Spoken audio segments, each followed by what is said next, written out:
l'Algérie est souvent accusée d'être une sorte de cachette ou bien de pépinière de terroristes.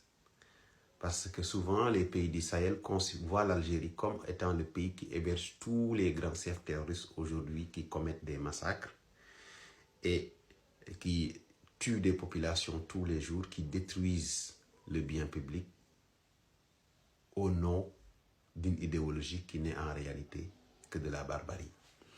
Et pour commenter ce texte-là, un internaute a écrit un texte et vraiment il dit ce qu'il ressent. Mais les mots sont très forts quand même. Il dit, toutes ces personnes que vous voyez ici ont en commun l'Algérie. Un régime qui finance, arme et protège les groupes terroristes responsables des massacres dans les pays noirs au sud du Sahara. Il dit, sous couvert de la solidarité, l'Algérie alimente le chaos, la division et la mort. Si l'Algérie finance le terrorisme, vraiment, il finance la mort. Parce que les terroristes, ils ne savent que tuer, ils n'ont pas de projet. Et derrière cette façade se cache une vérité brutale.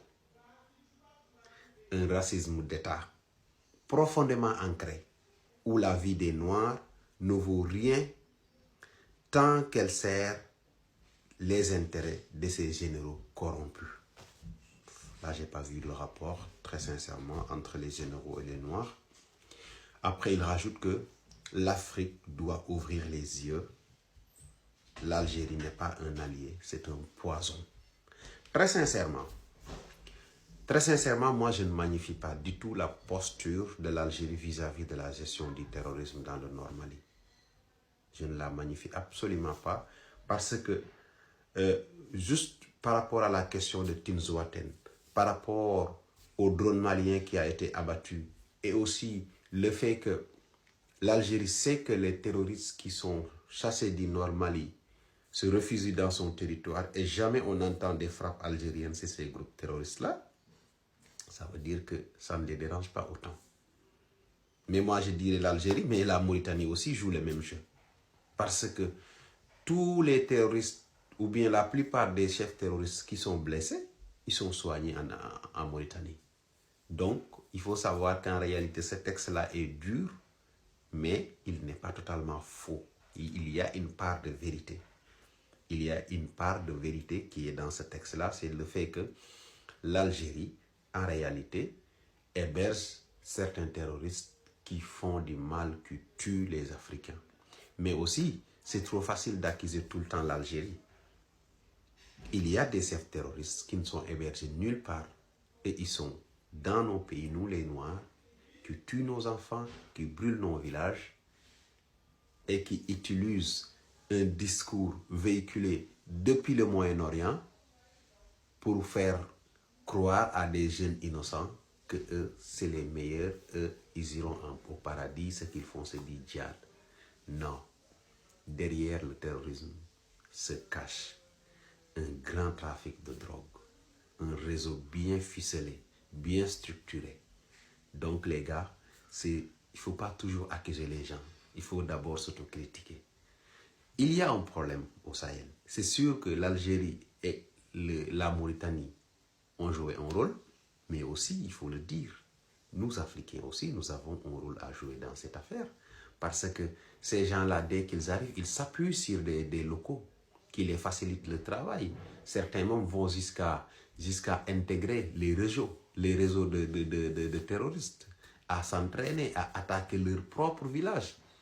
Vous ne verrez jamais au monde le Njim, je ne sais pas comment, les Njim attaquer un village Touareg. Non, c'est toujours les villages noirs et c'est des Noirs qui attaquent des Noirs. C'est des Noirs qui attaquent des villes des Noirs, c'est des... Voilà. Pourquoi les terroristes n'attaquent pas l'Algérie? Pourquoi ils n'attaquent pas la Mauritanie? Pourquoi c'est le pays au sud du Sahara qu'ils attaquent? Parce que c'est eux qui ont accepté d'être vassalisés, de jouer le rôle d'appui à ces gens-là.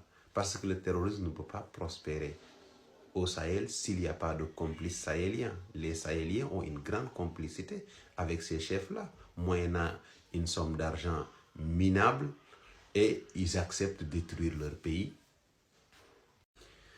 La crise au nord Mali, la problématique du terrorisme au nord Mali.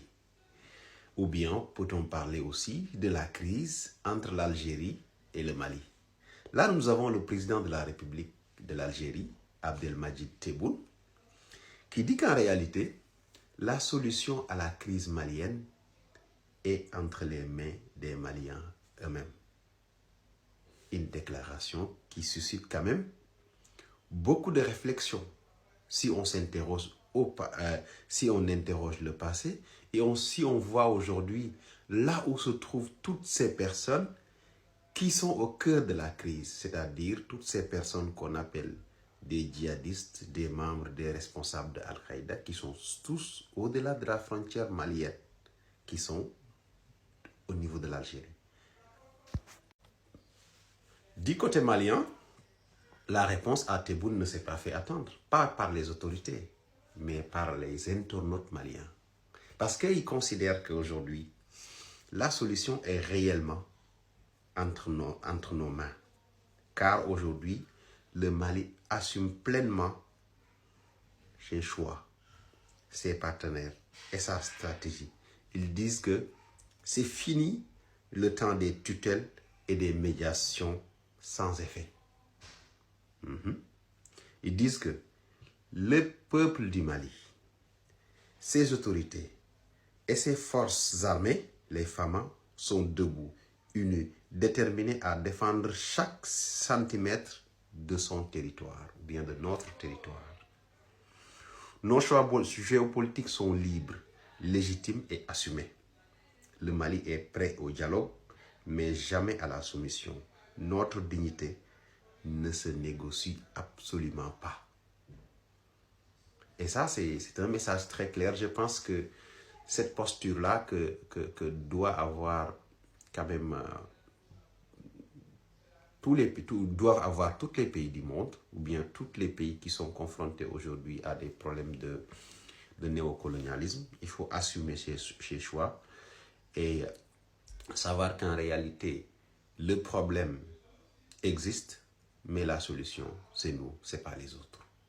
Et c'est ce qui vous permettra d'avancer. Mais à chaque fois, si vous pensez que le problème, c'est l'autre, ça veut dire que vous pensez aussi que la solution viendra de l'autre. Effectivement, il faut savoir qu'aujourd'hui, entre le Mali et le Sénégal, entre le Mali et